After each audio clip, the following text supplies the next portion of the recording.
देखिए, कर्नाटक की हालत ये हो गई कि मुख्यमंत्री को अपने उप मुख्यमंत्री को बुलाना पड़ रहा है ब्रेकफास्ट पे। कुछ तो गड़बड़ है, दोनों के बीच में द्वंद्व है।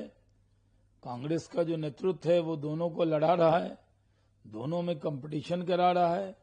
दिल्ली के दरबार में कौन ज्यादा दिल्ली को खुश करेगा, उसको शाबाशी मिलेगी। सिर्फ इरादा यही है। कर्नाटक की सरकार का दोहन कर रही है दिल्ली की कांग्रेस की जो नेतृत्व है, और इसलिए सिद्धारमैया को कह दिया कि आप मुख्यमंत्री हैं, डीके शिव कुमार को कह दिया आप बनने वाले हैं, और तीसरे प्लेयर के तौर पर खड़गे साहब भी मौजूद हैं, क्योंकि वो कांग्रेस के अध्यक्ष हैं, कर्नाटक से हैं, और कर्नाटक के वो भी एक प्लेयर हैं। तो इतना द्वंद्व हो गया है कि सरकार नाम की कोई चीज नहीं है, वहां सरकार चल ही नहीं रही है। सिर्फ दिल्ली दरबार को कौन कितना खुश करेगा, इसकी होड़ चल रही है। देखिए, सरकार जो है वो एक्साइटेड है, लेकिन फैसला हाईकमान ही करेगा। मुझे कोई जल्दबाजी नहीं है, मैं जल्दी। डीके शिव कुमार कह रहे हैं कि पार्टी वर्कर एक्साइटेड है। किस लिए एक्साइटेड है? भ्रष्टाचार में अकंठ डूबी हुई कर्नाटक की कांग्रेस की सरकार आपस में कंपटीशन कर रही है करप्शन का, दिल्ली के दरबार को खुश करने का कंपटीशन कर रही है, और दिल्ली में कर्नाटक के मुख्यमंत्री पद का डाक हो रहा है। और ये सब राहुल जी, सोनिया जी और खड़गे जी को मालूम है, और वो ही झगड़ा करा रहे। इनकी अपनी महत्व बना रहे, इसलिए जानबूझकर कर्नाटक के नेताओं को आश्वासन दे रहे हैं।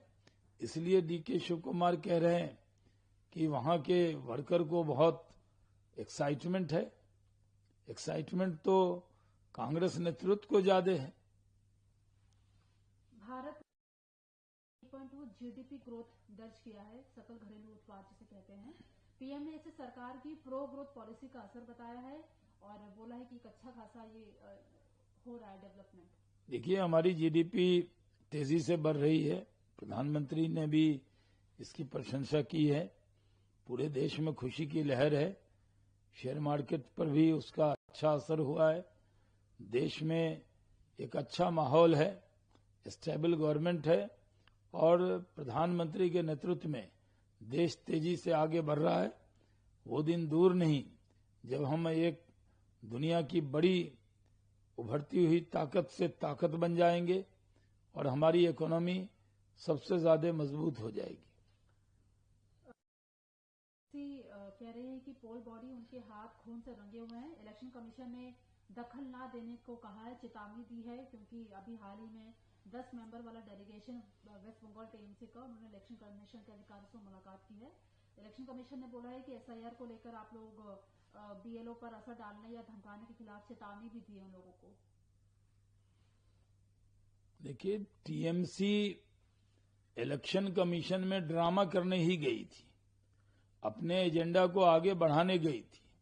इलेक्शन कमीशन संवैधानिक संस्था है, और टीएमसी का किसी भी संवैधानिक संस्था पर कोई भी यकीन और विश्वास नहीं है। वो संवैधानिक संस्था पर उसी तरह हमले करते हैं जैसे राहुल गांधी करते।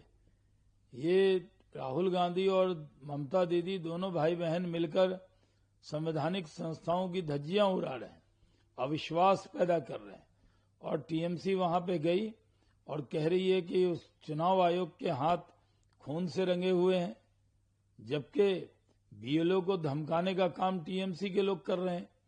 टीएमसी कुछ भी ड्रामा कर ले, एसआईआर होना चाहिए, और जब चुनाव होगा तो टीएमसी का जो आंतरिक सर्वे है उसमें उनको मालूम हो गया है कि बुरी तरह से वो हारने वाले हैं, इसलिए हार का ठीकरा वो चुनाव आयोग पर थोपना चाहते हैं।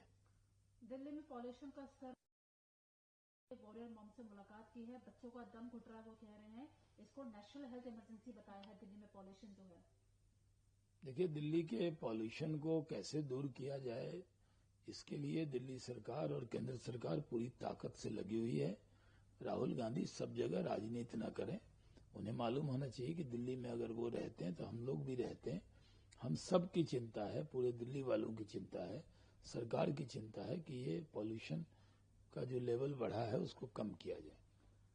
जब से राज्य का दर्जा बहाल करने और सुरक्षा की जिम्मेदारी उनके प्रशासन को सौंपने की अपील की है।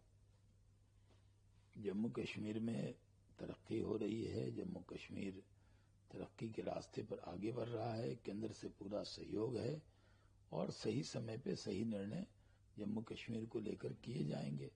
लेकिन उमर अब्दुल्ला काम पे ध्यान दें, बयानबाजी पे ध्यान नहीं दें। जो उनको काम मिला है उस काम को तो अच्छे से अंजाम नहीं दे रहे हैं, बल्कि वो उन्होंने अपनी हर चीज नाकामी को छुपाने के लिए उसको राज्य का दर्जा मिले सिर्फ एक रट लगाए हुए हैं।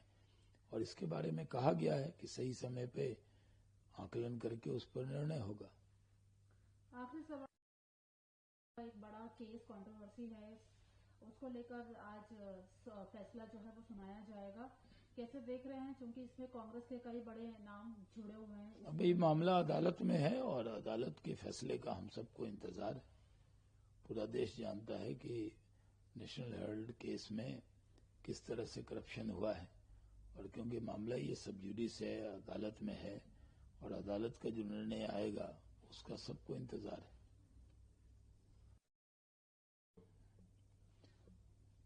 देखिए, बिहार में राजद और कांग्रेस में सब कुछ गड़बड़ है। राजद के अध्यक्ष मंगनीलाल मंडल कहते हैं कि वो समझौते के पक्ष में राज नेतृत्व नहीं था, केंद्रीय नेतृत्व के दबाव में कांग्रेस से समझौता किया, और कांग्रेस पार्टी राजद को ब्लेम कर रही है। पहले भी चुनाव में एक दूसरे के पक्ष में ये थे नहीं, फ्रेंडली फाइट कर रहे थे और अभी भी फ्रेंडली फाइट कर रहे हैं। इन लोगों के पास कोई एजेंडा नहीं है। बीजेपी से लड़ने का अब इनमें दम नहीं है तो कम से कम आपस में ही लड़ रहे हैं। ये लड़ते रहेंगे और हम बिहार को तरक्की के रास्ते पर ले जाएंगे।